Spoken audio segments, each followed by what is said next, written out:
very weird, and because they are weird. I mean, they experiment on demons. It's definitely like kind of self-aware too. It's tongue-in-cheek. It's meant to be fun. Yeah. Okay. Like this line right here. Resolve any questions or concerns on the initiative to weaponize the demons. Report to the chapel at It's like not words you'd expect to hear in a business facility. Yeah, you report to the chapel immediately. Please save your work before you. You know, it's like, what are they doing here? Yeah. Well, and I think that's actually, pretty cool. You know, again, when you think about the other Dooms, right?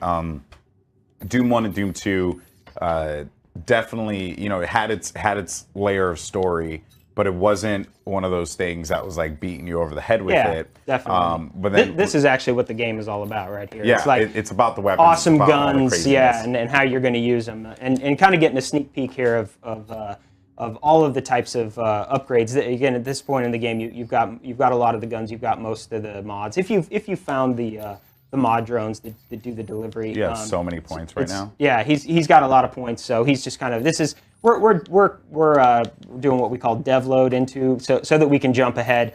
So we just jumped ahead into the game. So we kind of set him up so we've got a lot of points, kind of a rough approximation of what you would have in the game. Here he's going to upgrade his suit a little bit more to kind of be more in line with this challenge. It's funny actually when you're playing like this. Sometimes at the office, somebody will try to play a later level without actually upgrading, and they'll have they'll have a hard time, and they'll be like, "Man, this is too hard." And like, did you do your upgrades? I wonder who is going to be the person that plays Ultra Nightmare, no upgrades. That would be hard. How hard would that be? So like, we have scale of 1 to impossible. Yeah, we have a couple people at the office that have gotten about a little over a halfway through without dying, but nobody internally has made it all the way through Ultra Nightmare without dying. So wow. We have a way to test it so that we know that it works. But as far as purely playing it exactly how it's how somebody might do it in the wild. Nobody's done it yet, so it's going to be one of those things that when it comes out, it's going to be fun to see somebody do it. And it's interesting because it's one of those things like you think, man, somebody'd be really frustrated if they get all the way through the game and they die, towards the end. We had a contest a couple weeks ago of people trying to get through it, and one guy got about halfway through. He died and kind of put the controller down, and he's like, man, I love this game. And that's the kind of that's just the fun we feel internally. Yeah, the Pinky, he's such a cool enemy. This is so cool. Hugo just exposed his weak spot right there. He's fun because if you he's really tough if you try to take him on from the front. But if you shoot him in the tail, he's much weaker from the tail. So you can use different guns and different combinations of guns to kind of exploit that weakness in him. That makes sense. So, Hugo, you've been playing this quite a bit. Yes. I kind of want to get your thoughts. Who's like probably one of your favorite demons to face off against? Probably the Pinky, because of what Marty said. Like we work hard to make sure that the enemies really make you think. Even though it's like a full-on action game, it's all about killing demons. There's definitely like a lot of strategy that goes on while you're fighting, and the Pinky really introduces that because he's armored from the front, weaker from behind. You kind of have to game him to get him to charge you, so you could spin around to his backside and hit him where he's not armored. There are different mods and stuff that you can use to do that, so it's, sorry, trying to concentrate. It makes it pretty fun. You do what you have to do. Okay, you slay these demons. You destroy these monsters. Right now, actually, I have something set up where I can get I have my runes set up, which is another part of the progression in the game, where basically I've equipped myself for speed. So you unlock these doing challenges in the game. This one is vacuum, so I can actually suck up some of the resources in the world without actually having to walk over to it. Okay, this one is savagery. I can perform glory kills faster. And this one is blood fueled. I get a speed boost once I perform a glory kill. Yeah, so that one's really fun. If you love the speed of the game and want to even you've gotten used to it and you can control it really well, he's my favorite enemy in the game. I have a running joke with my stream. I call him the Scottish Demon whenever I get him.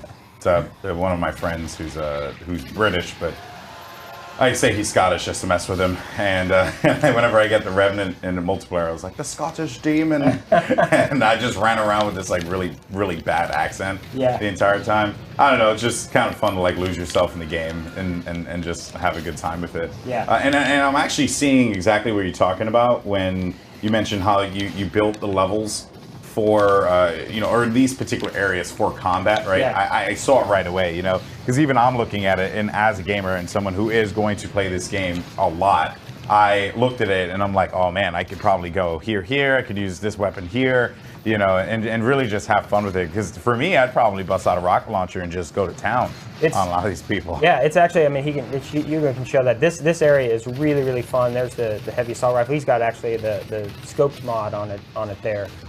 This is the rocket launcher. This is similar to in multiplayer. You can remote detonate it, and in an arena like this, it's really fun to use that because you can explode it in the air. Like you get guys that are up on those higher that's my perches. baby right there. Yeah. I love the pulse rifle. Oh yeah, It's so good. the plasma. It's awesome. Yeah. And it has some cool, like there he used the stun mod to stun that Revenant and then take him out with a second shot. Oh my God. One of is that? People saw this at E3, but why don't you show real quick the weapon wheel? Because it's a fundamental part of actually switching weapons fast. Chain gun. Yes. Yeah, this is really cool. What chain is gun. that? Is that a? That's the base. That's the base chain gun. But what is he fighting? I can't Oh, see. I think that was a Hell Knight. Oh, it was a helmet. Okay. Yeah. Can't see too well from here. Oh my God, that's so cool. Oh, he's just picked up haste. Yeah. Oh, that's sick. And it's cool to enter an arena. I mean, it's kind of like a bit of a pro tip. You walk into an arena and you see, it's very Doom also. You walk into an arena and you see a power up in the world and you're like, I wonder when I should use that. Like, you see a haste or a quad damage or something like that, and you really have to kind of have this moment of thought of like, I'm gonna wait until I just absolutely need that. And then even on replays, you kind of choose different times to do it. And the difficulty setting, the way the arenas are constructed, the improvisational nature of the combat, it all makes it very. We say this all the time. The game's really replayable. It's really fun to go back to arenas and play them over Especially and with over. the different settings, right? Absolutely. And even with the different Pump up the approaches you can difficulty. take. Yeah. Absolutely, yeah. We even have, I mean, as we've prepared for demonstrations like E3 and that kind of thing, we have almost like competitions internally to see who can make it look the best, who can do it. So I think, we're here at Twitch, but I think people will really dig the ability to do playthroughs and runs on missions over and over and just show it in a totally different light and with different upgrades and different rune abilities.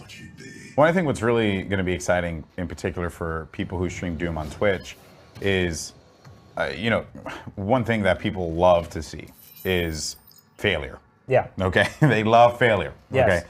I think games like Dark Souls are a testament to that. People love watching that. They love watching people fail and get frustrated and do all that stuff. I watch a lot of those streams where they have death counters at the top of like how many times they've tried to do this thing. And I think that is something that people are actually really going to gravitate to here, right? Yeah. Like how many times I fail, how many times I succeed, how I do so, and the sick things that happen mid-game, because there's always going to be these crazy moments. Yep. So something I did want to touch on here is, of course, Doom, you guys brought back a lot of mechanics that were very familiar to Doom, such as no reloading, which I just want to point out, first day playing the multiplayer beta. And I, again, had never really touched Doom that much. I wasn't, too familiar with it. And I was playing and I'm like, where do I reload? I'm just so used to reloading. Yeah. And then I was just like, oh, you don't in Doom. But then you guys also added, things that weren't in the original Doom, such as, jumping, right? Yeah. Which is something that you really couldn't do in that. It'd be hard to not have a game nowadays without jumping. Yeah. But I think that is quite interesting because a lot of, to be realistic, these days, a lot of people are kind of releasing games with very similar mechanics, whether that be aim down sights, whether that would be sprinting, a variety of different tools. We're seeing movement really play a role in a lot of different things now. what was, I guess, the challenge for you guys there? Because essentially, you have to make a game that is classic Doom, right? Mm-hmm. Like you have to make a game that speaks to the community while also making a game that speaks to a new audience. And do you feel like you hit that balance there? I feel like we did. I mean, it is a challenge. I mean, we